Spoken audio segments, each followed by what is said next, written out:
नमस्कार, आदाब, सत श्री अकाल, अस्सलाम वालेकुम। मोहम्मद अहमद काज़मी लेकर आया हूँ आपका पसंदीदा कार्यक्रम आपके रूबरू। जैसा कि आपको मालूम है, पूरी दुनिया में एक अजीब तहोबाला है कोरोना वायरस के मामले में भी, और उसके अलावा भी ऐसे कुछ डेवलपमेंट हो रहे हैं जो कोरोना वायरस की वजह से अनरिपोर्टेड या अंडर रिपोर्टेड जा रहे हैं। उनके बारे में ज्यादा कुछ इंफॉर्मेशन आप तक नहीं पहुंच पा रही है। एक लंबे वक्त के बाद इस बार गैप जरा ज्यादा लंबा हुआ है। सईद नकवी साहब हमारे साथ मेहमान के तौर पर हैं, और उनसे हम बहुत सी चीजें सीखते हैं, समझते हैं, और आप तक भी वो बातें पहुंचाने की कोशिश करते हैं जो इतने लंबे तजर्बे की रोशनी में हमारे सामने आती हैं। सईद नकवी साहब, वेलकम है आपका मीडिया स्टार वर्ल्ड में। मैं आपसे पहले ये जानना चाहूंगा कि चूंकि आप मिडिल ईस्ट पर खास तौर पर और बाकी पूरी दुनिया पर आपकी नजर रहती है, ये जो अभी अमेरिका ने सऊदी अरब से अपने पेट्रियट मिसाइल, जो एक जमाने में ऐसा कहा जाता था कि इनका मुकाबला कोई नहीं हो सकता और ये कभी नाकाम नहीं होते, वो उन्होंने मिसाइल सिस्टम वहां से हटाना शुरू किया है। कुछ जंगी जहाज भी वहां से हटाए हैं सऊदी अरब से।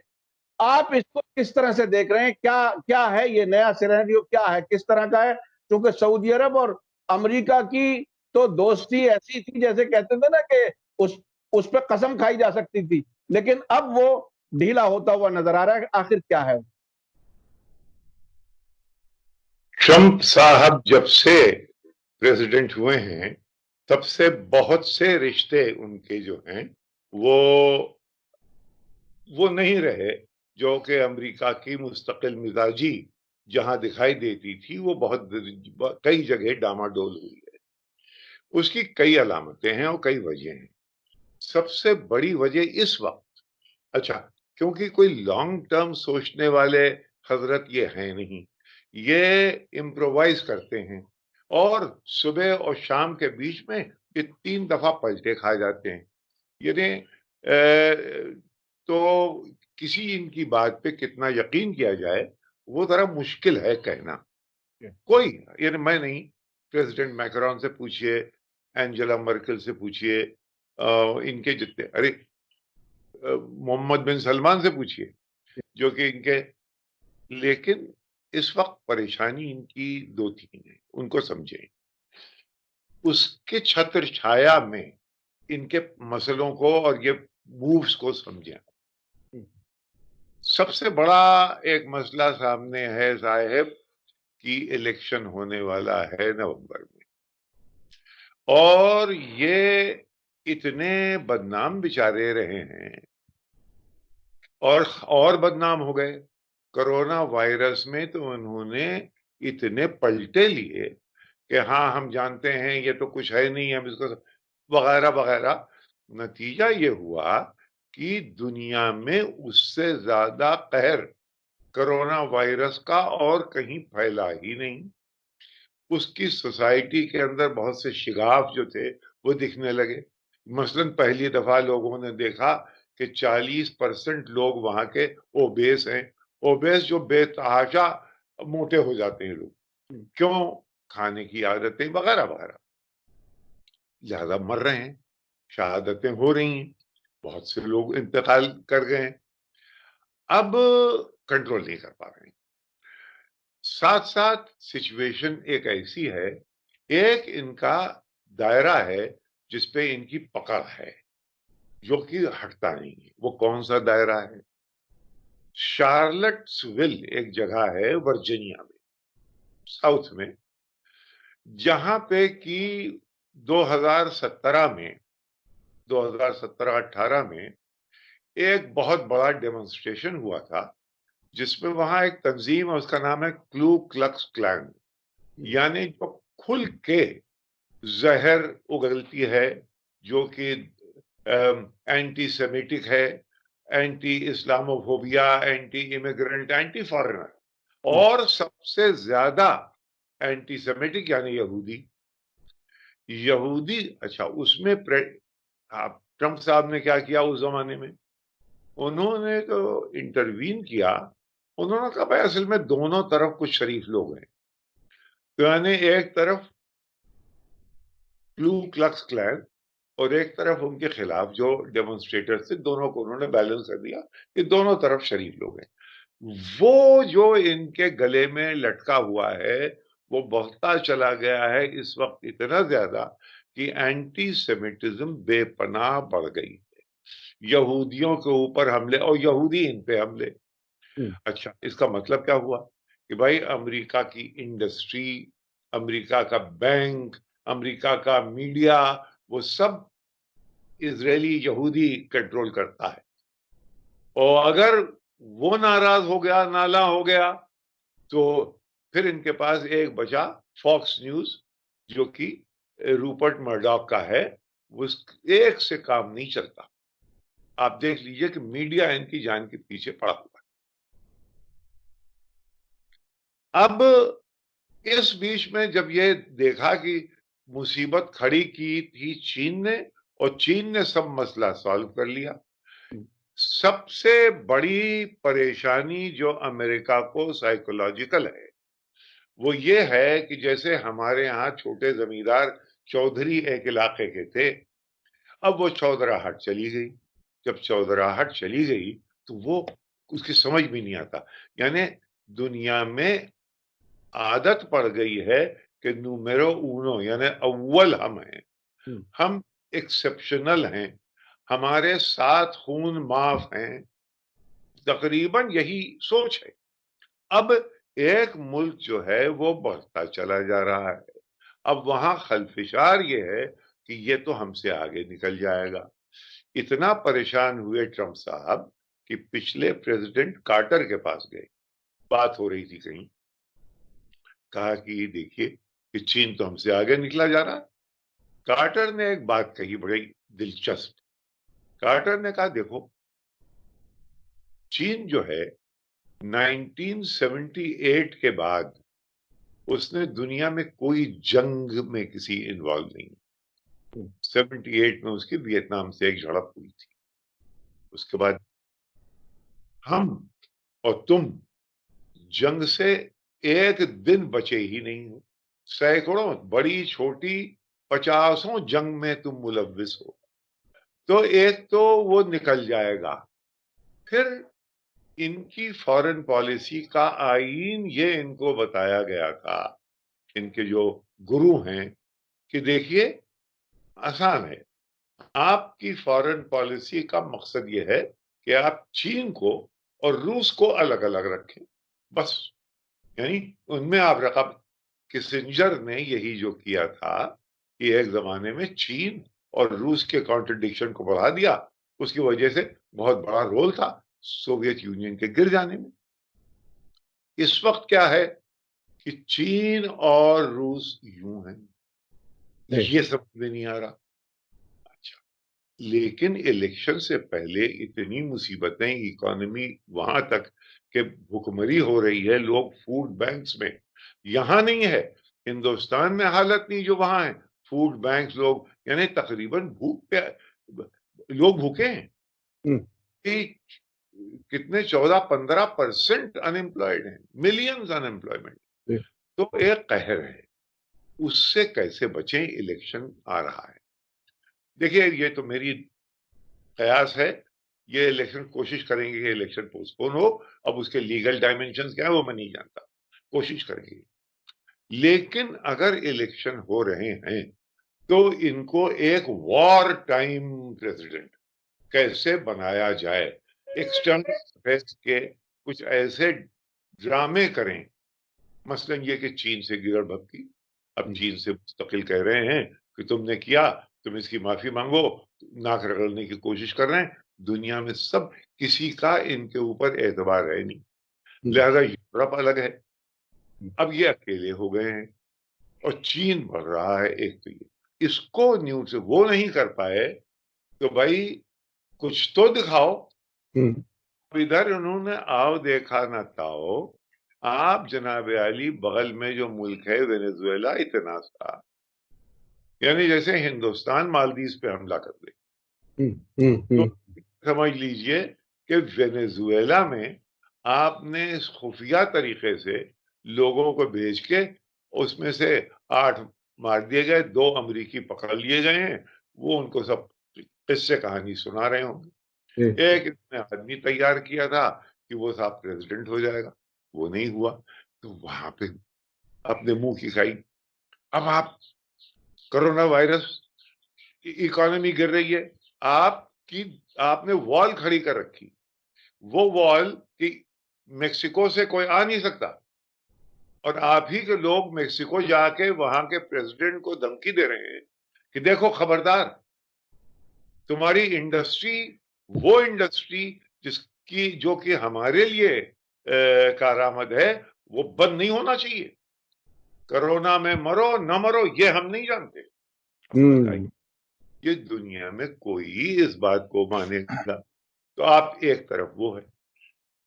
हाल में ये किस्सा था कि यूरोप में आपने जर्मन से कहा कि हम लोग मिलके, एक वहां की क्योरवेक एक जी, कंपनी है, जी, उनसे हम लोग मिलके वैक्सीन जल्दी जल्दी बनाते हैं।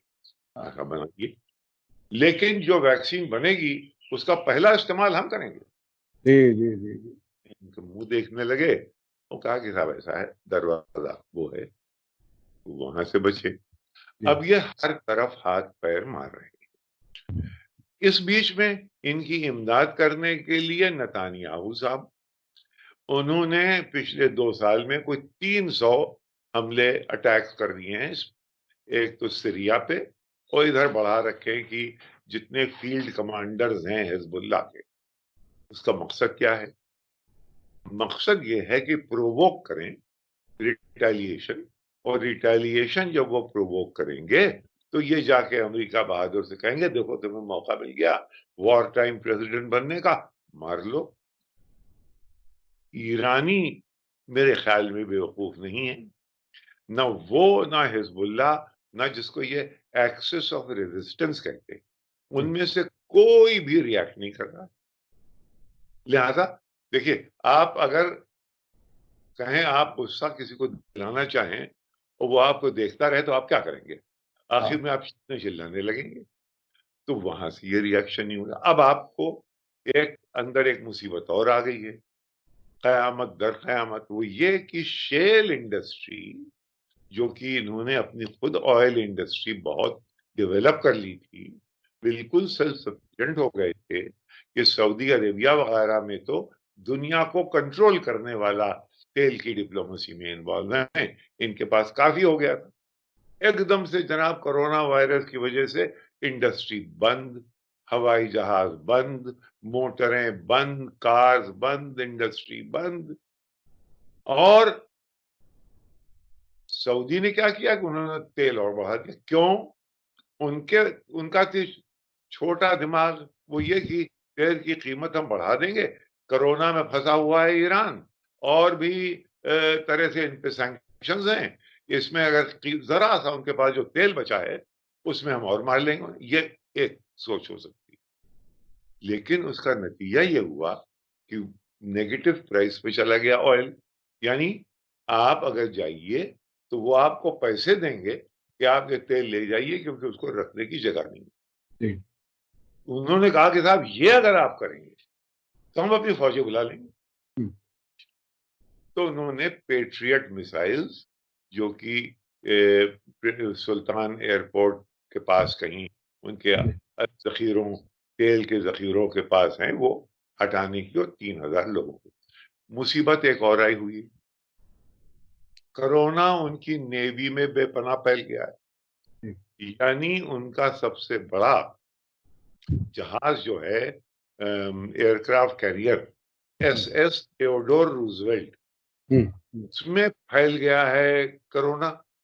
और जनाब उसको ले जाके इन्होंने गुआम में खड़ा कर दिया है, जो कि इनकी बंदरगाह है, जी, जी, और वहां से 4-4,500 लोग उतार दिए हैं। लेकिन इन्होंने वादा कर रखा था श्रीलंका से कि हम वहां पे एक्सरसाइजेस करेंगे। हुँ, अच्छा, कुछ लोग इनकी गिदड़ भक्ति में आ जाते हैं। इस वक्त यानी मार्च और अप्रैल में ये श्रीलंका में आप, यानी वो आर्म फोर्सेस जो कि इस वक्त परेशान हैं कोरोना की वजह से और बीमार हुई हैं काफी, काफी फैला है कोरोना उनमें, आप उनके साथ एक्सरसाइज करा रहे हैं, नतीजा ये हुआ है कि वहां से खबरें आ रही हैं कि श्रीलंकन नेवी और आर्मी में कोरोना के केसेस बढ़ रहे हैं। हालांकि उनके केसेस बहुत कम है, ज्यादा नहीं श्रीलंका के। वैसे ही जैसे हमारे यहाँ जी जी 7 अप्रैल को उन्होंने कहा कि साहब देखिए, एक प्रेस कॉन्फ्रेंस उन्होंने कह दिया कि वरना तो भाई रिटेलिएशन हो सकता है। अरे भाई, हम तो दोस्त हैं तुम्हारे, हमने तो तुम्हें गले लगाया था कोरोना के बावजूद, जी और तुम तो यहाँ फरवरी में यहाँ थे। और उसके बाद उनका तो बहरहाल उनके लिए एक एक्सेप्शन किया गया, हाइड्रोक्लोराक्विन, जी जिसकी की जरूरत हमें भी पड़ सकती है, वो जनाब टनों उनको भेज दिया गया। हाँ, तो ये है हर अफगानिस्तान। अब वहां जलमा खलीलजाद साहब जो हैं, उनके स्पेशल रिप्रेजेंटेटिव, वो हिंदुस्तान उतरे, यहाँ लोगों से मिले। अब पाकिस्तान गए हैं, वहां उससे पहले दोहा में वो तालिबान के लीडर बरादर से मिल के आए थे, अब वो वहां जा रहे हैं। कुछ हो जाए, अब उसमें दो लोगों की दिलचस्पी है। खुद अगर कहीं ट्रंप साहब हार गए तो खलमा जलमाए खलीलजाद साहब की खुद ही रोटी रोटी जाती रहेगी। जी तो जी इसलिए उनको किसी तरह से, अगर वो रैबिट निकाल दें हैट में से, तो जादू के पिटारे से कुछ कर दें, वो होने वाला नहीं है, क्योंकि दुनिया में पहली दफा काबुल की गद्दी पे दो बादशाह बैठे हुए हैं। जी जी जी दुनिया की सबसे बड़ी कुवत आप होना चाहते हैं, आपकी मातहती में दोनों लोग जो हैं आपकी मान नहीं रहे हैं, आपकी फौजें हैं वहां, वो कह रहे नहीं हम, वो कहते नहीं हाँ, हम इलेक्शन जीते, वो कहते आप में इतना बूता नहीं है, इतनी कुवत नहीं है कि आप एक से कहें हट जाओ। तो एक खलफिशार है।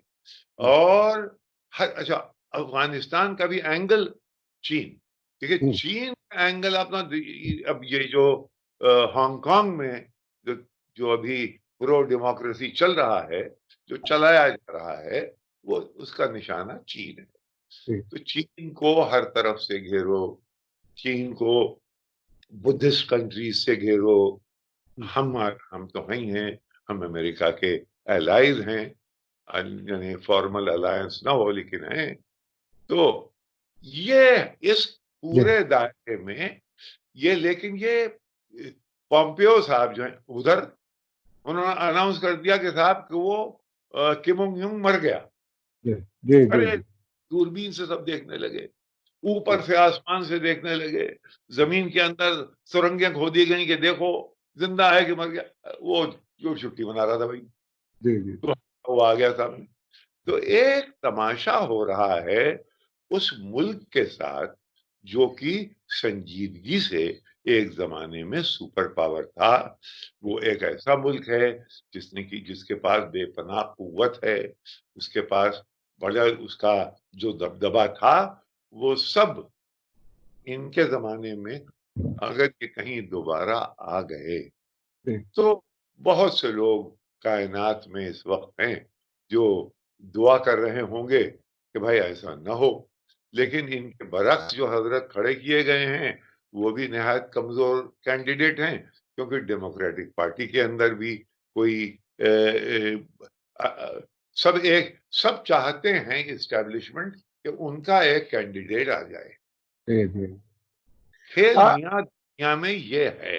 अब जी उसके आप और कुछ पूछना चाहें जी तो जी मैं। हाँ नकवी साहब, आपने बहुत ही दिलचस्प अंदाज में दुनिया में मुख्तलिफ होने वाले वाकयात को इंटर रिलेट करके बताया। इसीलिए मैंने बीच में कोई सवाल नहीं किया, क्योंकि हमारे जो देखने वाले हैं वो भी कई बार मुझ पर एतराज करते हैं कि बोलने दिया करो, सवाल मत किया करो बीच में। तो जी ये जी जी बहरहाल मैं उसमें अपने देखने वालों का भी और आपका भी, इसीलिए कि ज्यादा से ज्यादा इंफॉर्मेशन आ जाए। अभी जो एक मसला है वो ये, चीन और अमेरिका के बीच में कोरोना वायरस के मामले में जो तू मैं हो रही है एक तरह से, जो शुरू में चीन की तरफ से ये इल्जाम आया था कि अमेरिकी फौजें आई थी, वो वुहान में छोड़ करके गई हैं, उनके कॉन्सुलेट से कुछ डब्बे मिले थे जमीन के नीचे दबे हुए।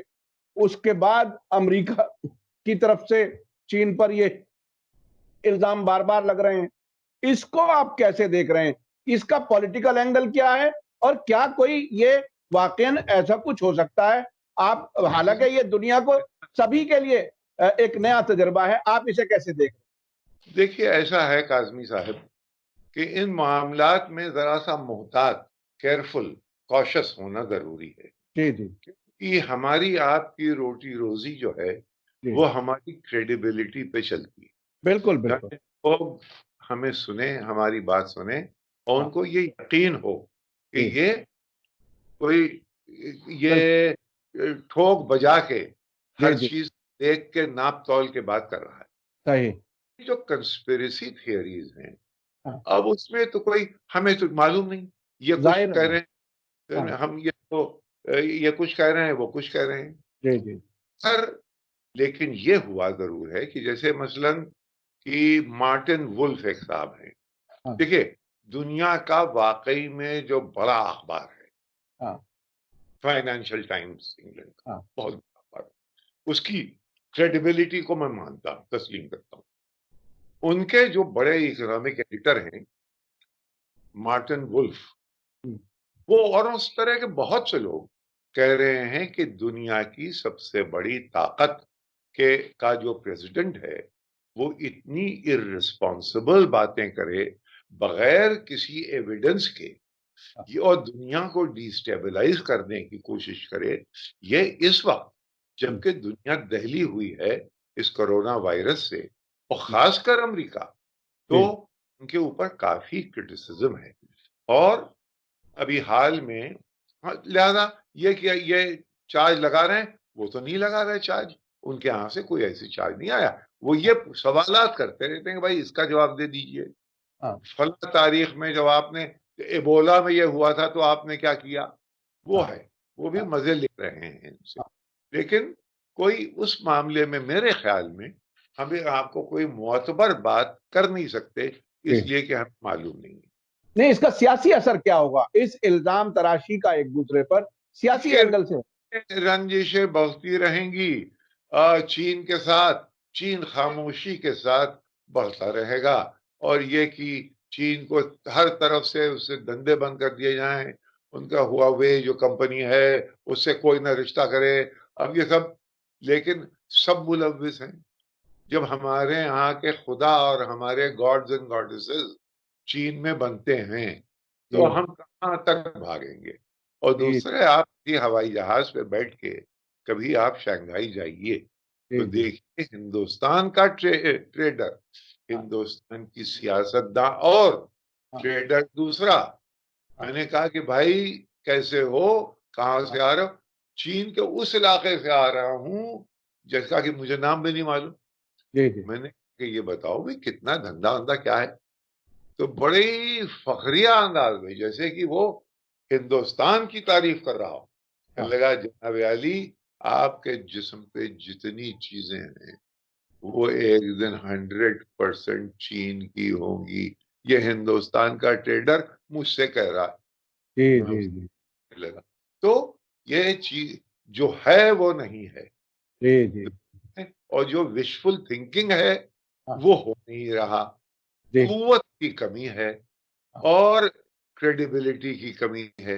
ये जी, इस वक्त अगर पागल हो जाए अमेरिका, हाँ, तो अमेरिका से बड़ी मिलिट्री पावर दुनिया में नहीं है, जी, यानी खमा कर सकती है। हाँ, लेकिन फिर ये कि सब वो भी, हम तो डूबे हैं सनम, यार को ले डूबेंगे, तो वो भी बचेंगे नहीं फिर।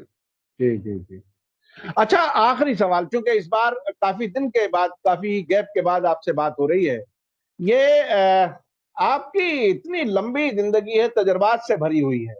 ये जो लॉकडाउन में आप रहे और अभी तक हैं, इसमें आखिर क्या आपको क्या लगा कि ये दुनिया ऐसी भी हो सकती है? क्या है ये? ऐसा है जी, कि पढ़ने लिखने का ज्यादा मौका, मैं आज 4 बजे में जाग गया, मतलब जी, जी, जी, 4 बजे जाग गया, आके अपना पढ़ना लिखना शुरू किया, बीच में अगर जरा से नींद आ गई तो हाँ, जाके लेट गए। जी, जी, तो जिंदगी अपनी इत्तेफाक से पास पार्क है और मैं इतना डरा हुआ, इतना सहमा हुआ नहीं हूं जितने जी, मेरे और मिडिल क्लास के लोग हैं। मैं हाँ, नहीं, जी, जी, क्योंकि मेरी थेरी अलग है। मैं उन लोगों के साथ हूं जो ये सोच रहे हैं कि ये कोरोना वायरस जो है इसके साथ हमें रहना है। जैसे कि आप 20 साल पहले आपने कभी डेंगू का नाम सुना था? जी जी जी, अब नहीं। जिंदगी का हिस्सा है। एक चिकनगुनिया का आपने नाम सुना था? हाँ, अब वो हमारी जिंदगी का हिस्सा है और बहुत ही भयानक हिस्सा। यानी लोग जो चिकनगुनिया में आज तक मैंने आप फिगर सुनेंगे, जी आज आज तक अगर आप किसी को चिकनगुनिया में देखिए, अरे साहब अ, देखा नहीं जाता। जी जी जी। आज तक मैंने अगर आपने सुना हो, हाँ आपके सामईन ने देखा हो कि भाई कोरोना से फलां ने एड़ियां रगड़ रगड़ के जान दी, हाँ। इतने हंगामे के बाद जी जी जी आपने कोई अगर 1-2 हजार मौत हो गई, जी मियाँ इस मुल्क में तो 86,000 बच्चा 0 से 4 साल की उम्र तक हफ्ते में मर जाता है। जी जी जी लाखों ट्यूबरकुलोसिस से मरते हैं। जी जी और मैं इसको ये देख रहा हूं कि 2 लॉकडाउन हुए हैं।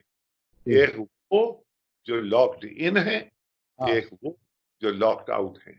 हाँ। यानी हम जिनकी हिफाजत की जा रही है, जो हिंदुस्तान का मिडिल क्लास है, जो कि हुक्म जब कर देंगे तो वो तहे अपने छज्जे पे आके बर्तन बजाएगा, दिए जलाएगा। और एक वो हिंदुस्तान है जो कि करोड़ों में है, जो जी कि पैदल एक रेले की तरह बह रहा है। जिस दिन ये खुलेगा, जी। इसीलिए खुलने न खुलने की 2 वजह। हाँ, एक तो 70 साल में हमने गरीब के लिए अस्पताल नहीं बनाए। जी हमने मैक्स अस्पताल बनाया और अपोलो बनाया और 7 स्टार हॉस्पिटल्स तो बना दिए। जी। गरीब के लिए अरविंद केजरीवाल ने कोशिश की, उसके भी 10 क्रिटिसिज्म। हाँ, तो कोई गरीब के लिए, हाँ, यानी वेलफेयर स्टेट बनना है इस जी हिंदुस्तान को, जी। ताकि लोग, वो नहीं है। तो अगर खोलें और कहीं स्पाइक कर गया तो फिर अरे भाई, तो आपने बंद क्यों किया था? जो देखिए अब तो बढ़ गया। हाँ, एक तो ये डर है, और दूसरा ये कि जब खोलेंगे तो ये जो लाखों करोड़ों बेरोजगार लोग, अभी अंदाजा नहीं है कितने मर गए हैं, जी जी जी जी। उनका क्या करेंगे? तो लिहाजा, लेकिन अब उसमें यही है कि वो एक सियासत का एक पहलू है जो कि कभी आप इंशाअल्लाह मौका दें तो फिर आइंदा बात करेंगे, जी जी उसका भी जी है जी वो। जी जी जी। बहुत बहुत शुक्रिया सईद नकवी साहब, आपने मीडिया स्टार वर्ल्ड के लिए वक्त निकाला। हमारी दरखास्त पर आप आमादा हो जाते हैं, हम इसके लिए बहुत शुक्रगुजार हैं। हमें दर्शकों से कहना चाहूंगा कि सईद नकवी साहब के तजुर्बात हमें हमेशा कुछ ना कुछ नई चीजें सिखाते हैं। आज भी मैंने बहुत सी चीजें सीखी हैं जो मेरे लिए भी नई हैं। और आप दर्शकों के लिए मैं समझता हूँ जरूर इसमें बहुत कुछ ऐसी इंफॉर्मेशन है जो समझने की है। जो शुरू में तकरीबन 12-15 मिनट एक साथ बोले और मैंने कोई सवाल नहीं किया, इसीलिए क्योंकि आपने जो पूरी दुनिया के वाकयात को कनेक्ट करके बताया है वो वाकई समझने की जरूरत है। इसी के साथ मुझे दीजिए इजाजत। बहुत बहुत शुक्रिया, धन्यवाद। जय भारत, जय हिंद। मीडिया स्टार वर्ल्ड के और वीडियो देखने के लिए हमारे चैनल को सब्सक्राइब करें और सीधे नोटिफिकेशन पाने के लिए बेल आइकन दबाएं।